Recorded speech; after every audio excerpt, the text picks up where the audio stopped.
Billy KLAX, Mom KLIPPAN.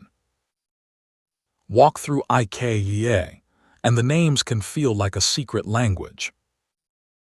Why not call a bookcase 21 or a sofa 14? Because at IKEA, the strange names are not random. They are part of a naming system that began as a practical solution and became part of the brand.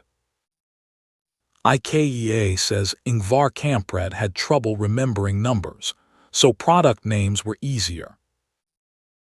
That solution became a tradition. Today, the names express Swedish identity and playfulness. Even the word IKEA is a code built from 4 very personal initials.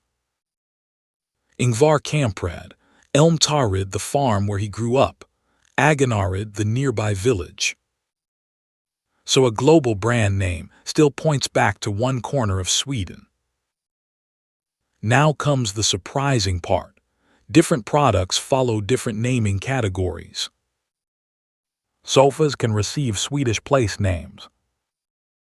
Bookcases can receive men's names. Children's products often use animals and nature. One famous bookcase name even has a story of its own. The IKEA Museum says Billy may have been named after Billy Liljedahl, head of advertising. He had repeatedly complained that the range needed a real bookcase. Whether that was the exact reason or not, the story shows how personal these names can feel. So a product name is not chosen just because someone thinks it sounds nice. IKEA says the name must be a real word. Normally, it contains between 4 and 12 letters, short enough to stay memorable. Distinctive Swedish letters are preferred when possible, because language is identity. The name should feel good to say. It cannot already be trademarked, and it should not be a surname. Then comes the global test. A harmless Swedish word may sound very different abroad. Possible names are checked for unwanted meanings, politics, religion, and global fit. And this is not a tiny task. IKEA says it names roughly 2,000 to 3,000 products a year. Thousands of words must fit the system, feel Swedish, and survive a global language check. This is where the system becomes more than a quirky tradition. It solves a branding problem. Imagine 2 labels. One says bookcase 4759, the other says Billy. Which one feels easier to remember? A name gives an object personality. It creates a mental hook even before you know the meaning. The names are foreign to many customers, but that makes them distinctive. Instead of removing the Swedish character, IKEA keeps it visible.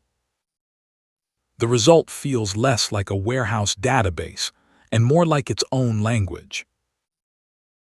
IKEA does not use Swedish names for absolutely everything. Services and communication usually use clear local descriptions, personality for products, clarity for help. The system shows how a brand can stay consistent without becoming boring. Every product can have a different word, while the logic stays recognizable. There is also an English lesson here. You do not need to understand every unfamiliar word immediately. Context can tell you whether a word is a product, a category, a place, or an identity. Memorable category identities stand out playful, words this system brings to life. The next time you see Billy, KLIPPAN, or another strange name, look at it differently. It may sound random. Behind it is a practical idea, a system, an identity, and a filter. One strange word on a price tag can carry much more design thinking than it seems. And that may be the real secret. IKEA does not only design furniture, it also designs the language around it.